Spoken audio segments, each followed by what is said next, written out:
ജനിച്ച നാൾ തൊട്ട് ഒരു വോട്ടിന് അവകാശപ്പെട്ട നാൾ തൊട്ട് നമ്മൾ കമ്മ്യൂണിസ്റ്റുകാർക്കാണ്. കടൽ തീരത്തൊക്കെ ശശിധരന്റെ വോട്ട് അത്ര അവർക്ക് കിട്ടും. തീർച്ചയായിട്ടും തിരുവനന്തപുരം പാർലമെന്റ് രാജീവ് ചന്ദ്രശേഖരന് ജയിക്കും. പന്നിയൻ രവീന്ദ്രന് സാധ്യത കൂടുതൽ. ആര് ജയിച്ചാലും വന്നാലും പാവപ്പെട്ടവർക്ക് എന്നും കഷ്ടം തന്നെ. ലോക്സഭാ തിരഞ്ഞെടുപ്പിൽ വാശിയേറിയ മത്സരങ്ങൾ നടക്കുന്ന 2 മണ്ഡലങ്ങളാണ് തൃശ്ശൂരും തിരുവനന്തപുരവും.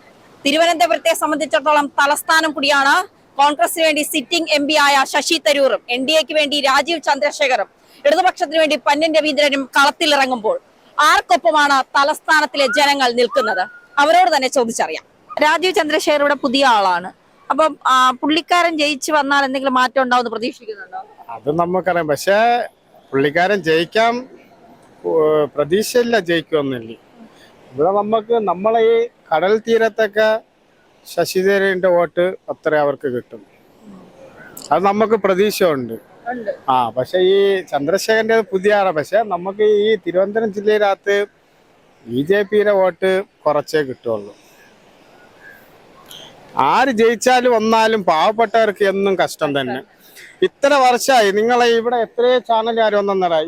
ഈ പ്രോപ്പർട്ടിയില് എത്ര കോടിക്കണക്കാണ് ആൾക്കാർ വരണമെന്നറിയാം. ഇവിടെ ഒരു ടോയ്ലറ്റ് ഇല്ല. നിങ്ങൾക്ക് തന്നെ ഇപ്പൊ ബാത്റൂമിൽ പോകണമെന്ന് പറഞ്ഞാൽ നിങ്ങൾ എവിടെ പോകും? ഇത് പ്രൈവറ്റ് ആണ്. എത്ര ചാനലുകാർ എത്ര വാർത്തക്കാർ വന്നിട്ടുണ്ടെന്നറിയാം. നമ്മളിവിടെ ഈ വെയിലത്തിറന്ന് നിൽക്കുന്ന ജോലിയാണ്. നമ്മളെല്ലാം ഓരോരോ ജോലിയാണ്.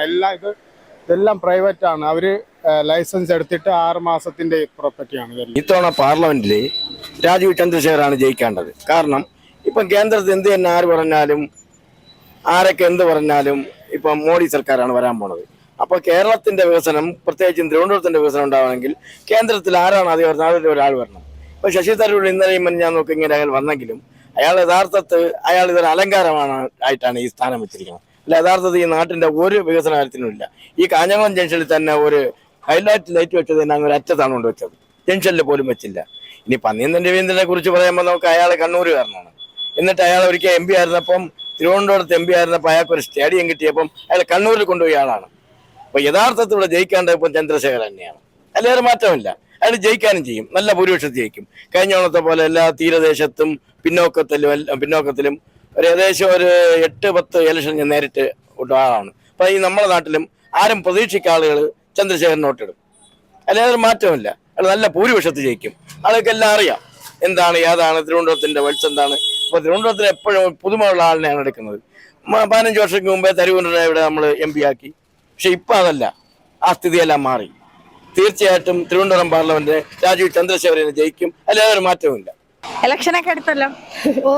വോട്ട് ചെയ്യാനൊന്നും പോകുന്നില്ലേ? ആർക്ക് വോട്ട് ചെയ്യും? ഇങ്ങനെ ചോദിക്കാൻ പാടില്ല. അതൊക്കെ ഓരോരുത്തരെ സ്വാതന്ത്ര്യമാണെങ്കിലും ഒന്നും അറിഞ്ഞൂടാ അവിടെ ചെല്ലുമ്പോ എങ്ങനെയാണെന്ന്. ശശി തരൂർ MP ആയതിനു ശേഷം ഇവിടെ വികസനമൊക്കെ വന്നിട്ടുണ്ടോ? ഇവിടെ ഞങ്ങൾ ഇവിടെ അല്ല താമസിക്കുന്നത്. നമ്മളെ സ്ഥലം സിറ്റിയിലായിരുന്നു. സിറ്റിയിലെവിടെയാ? പാളയം ഹസ്ബൻഡിന്റെ അടുത്താണ് താമസിക്കുന്നത്. അപ്പൊ ഇവിടെ മോളെ കൂടത്ത് ഇവിടെ വന്നതേ ഉള്ളു. 1 വർഷമായി ഇവിടെ വന്നിട്ട്. നമ്മളെ വോട്ട് അവിടെയാണ്. ഇവിടെയും തരൂര് തന്നെയാണ്. അതെനിക്ക് അറിഞ്ഞൂടാ. അപ്പൊ തരൂർ വോട്ട് ചെയ്യില്ല? ചെയ്യും. നമ്മള് കമ്മ്യൂണിസ്റ്റ് തന്നെ നമ്മൾ വോട്ട് ചെയ്യണത്. തരൂര് കമ്മ്യൂണിസ്റ്റ് അല്ല, കോൺഗ്രസ്. നമ്മൾ അതിനാണ്. ജനിച്ച നാൾ തൊട്ട് ഒരു വോട്ടിന് അവകാശപ്പെട്ട നാൾ തൊട്ട് നമ്മൾ കമ്മ്യൂണിസ്റ്റുകാർക്കാണ്. കമ്മ്യൂണിസ്റ്റുകാർ എന്ത് ഒന്നും തന്നില്ല. ഇവരാരും ഒന്നും തരൂല. എങ്കിലും നമ്മൾ ആ വോട്ട് അവർക്കേ കൊടുക്കുള്ളൂ. വേറെ ആർക്കും മാറ്റി കുത്തില്ല. ഇന്നതൊരിക്കും അങ്ങനെ ചെയ്തിട്ടില്ല. പെൻഷൻ തരാതിരുന്നാലും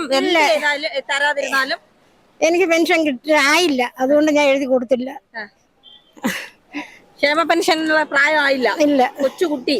എനിക്ക് 58 വയസ്സേ ആയുള്ളൂ. 60 വയസ്സായില്ല. ഇനി അപ്പൊ നോക്കിയാ മതി അല്ലേ? ഇപ്പൊ അവർക്കേ കിട്ടുള്ളൂ. നമ്മൾ അന്ന് തൊട്ട് ഇന്ന് വരെ അതിന് തന്നെ.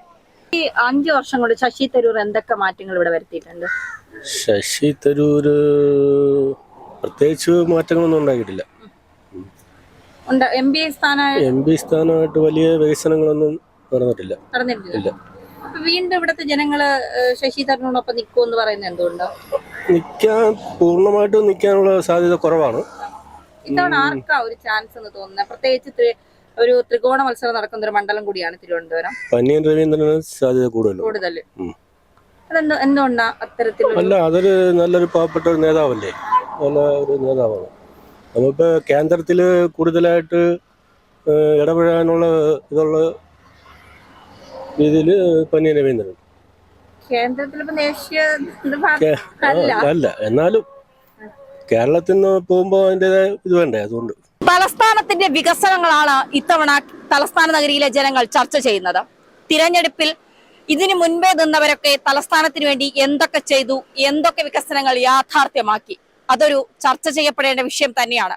ജനങ്ങൾ പ്രതികരിച്ചതാണ് ഇപ്പോൾ പ്രേക്ഷകർ കണ്ടത്. എന്തായാലും ആർക്ക് വോട്ട് ചെയ്യണം, ആര് വന്നാൽ തലസ്ഥാനത്തിന് വികസനം ഉണ്ടാകും, ഇതൊക്കെ ചിന്തിച്ച് ആലോചിച്ച് വോട്ട് ചെയ്യുക. ക്യാമറാമാൻ അഭിലാഷിനോടൊപ്പം മലയാളി വാർത്തയ്ക്ക് വേണ്ടി ധന്യാശേഖരൻ.